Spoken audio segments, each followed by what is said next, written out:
Hello everyone, RG is back again.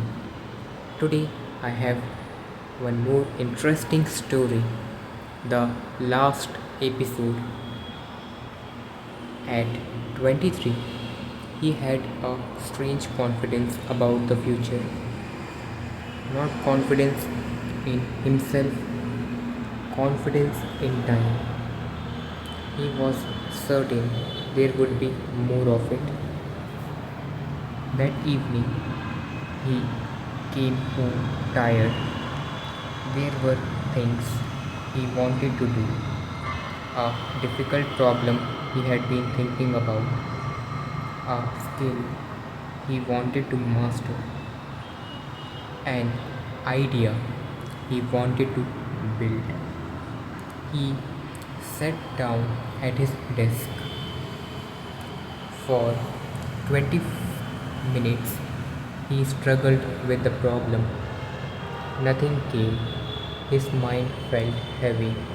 Then he remembered the series he had started. One episode just to relax. He opened it. The problem remained on the desk. The episode ended at 10:47. The next began automatically. He watched. It was good.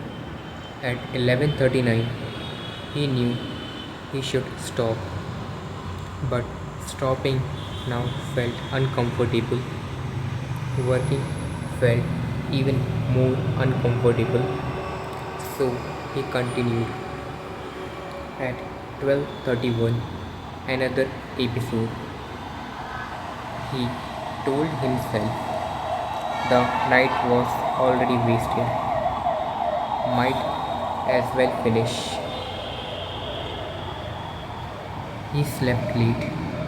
Nothing terrible happened. That was the problem. He woke the next day. The sun was still there. His job was still there. His family still loved him. His salary still arrived. The world had not punished him.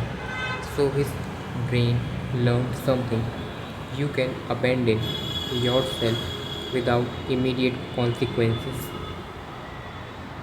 The next evening, he did it again. Nothing happened. Again, nothing. Again, nothing. Years passed, not dramatically, quietly. He became 25, then 28, then 32. He still had dreams. In fact, he became very good at describing them. One day I will build something. One day I will become exceptional at my work. One day I will understand things deeply. One day I will become financially independent. One day I will become disciplined. He genuinely believed these things because believing in a future version of himself allowed the present version to remain comfortable. At 35, he met an old colleague.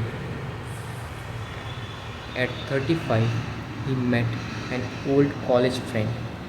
They had once been almost identical. Same education, same intelligence, same confusion about the life. They talked for hours. His friend had changed. Not magically, he spoke differently, slowly, precisely. When confronted with a difficult question, he did not immediately answer. He thought.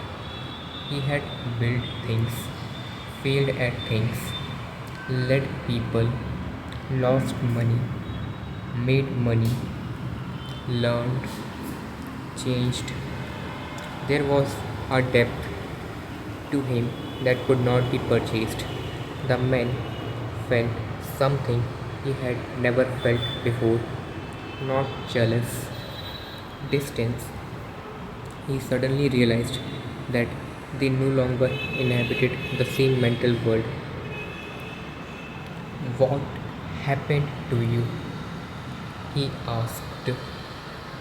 His friend laughed. Nothing happened. There was that word again. Nothing. His friend continued. I just kept working on things. That's it. Pretty much. Every day. No. I wasted plenty of days. Then what's the difference? His friend thought for a moment. I suppose I never allowed wasting time to, to become my normal life. I suppose I never allowed wasting time to become my normal life. The conversation moved on, but the sentence remained. That night, the man returned home. He opened his laptop. The streaming service welcomed him back. There were hundreds of shows, thousands of episodes, more entertainment than he could consume if he lived several lifetimes. He suddenly understood something. The machine would never finish. There would never be a final episode. When one series ended, another would appear. When that ended, another. The supply was infinite. His life was not. For the first time, he saw the transaction clearly. On one side, an industry with thousands of engineers, writers, actors, designers, and algorithms working relentlessly to capture his attention. On the other, him, alone, tired, trying to build a life, and every night he had been entering that fight without even knowing there was a fight. He closed the laptop, opened the problem he had abandoned years ago. He couldn't solve it. 25 minutes passed. His mind screamed for stimulation. He checked his phone, put it down. 10 more minutes. Nothing. He felt stupid, slow, restless. This, he realized, was the feeling he had been escaping, not boredom, inadequacy. Entertainment had protected him from the discovery of how much he didn't know. As long as he was watching someone else's story, he never had to confront the difficulty of writing his own. He stayed with the problem 40 minutes, then something happened. A small connection. He tried it. Wrong. He tried again. Still wrong. Another idea. 2 hours later, he understood something he had not understood that morning. It was tiny. No one applauded. No notification appeared. No music played. But when he wanted to sleep, something inside him felt different. He had consumed almost nothing that evening, yet he felt strangely full. The next day he worked again. Some night he failed, some night he watched. Sometimes one episode became four, but now something had changed. He could no longer completely disappear into entertainment because eventually a thought would arrive quietly, uninvited. What are you avoiding? Years passed. He became 40, then 50. One evening, his son found him sitting alone. Are you okay? Yes. What are you thinking about? The man smiled. An episode. Which one? One I watched when I was 23. His son laughed. You still remember it? No. Then why are you thinking about it? The man looked toward the window. I don't remember a single scene. I don't remember the character. I don't remember how it ended. But I remember there was something I was supposed to do that night.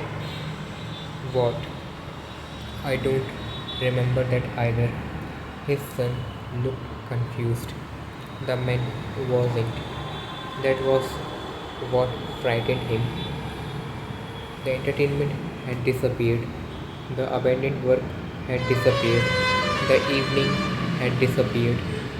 Everything was gone except the person those evenings had slowly created. He looked at his son. Be careful what you repeatedly use to escape discomfort. Why? Because one day the thing you are escaping from me disappear. The difficult book will close. The opportunity will pass. The problem will belong to someone else. But the mind you trained while escaping, it touched his feet. It touched his forehead. You keep. His son remained silent. The man looked at television. A familiar message arrived. Next episode starts in 5, 4, 3. He picked up the remote too. Then he understood the question hidden inside those numbers. It had never been counting down to the next episode. It had always been counting down to something else, something finite, something that had been counting down since the day he was born. 1. He pressed cancel. The screen went black. In the reflection, he saw his own face, and for once there was nowhere else to look. He sat in the silence. Then he went back to work. The line I would want you to carry from the story is, as long as I am watching someone else's story, I don't have to confront the difficulty of writing my own. When you catch yourself moving from one episode to the next, don't try to generate guilt. Ask one question: what discomfort am I escaping right now? Then spend just 20 minutes facing that exact thing. That is where the story becomes behavior. So, with this, I am ending today's story. Thanks for listening.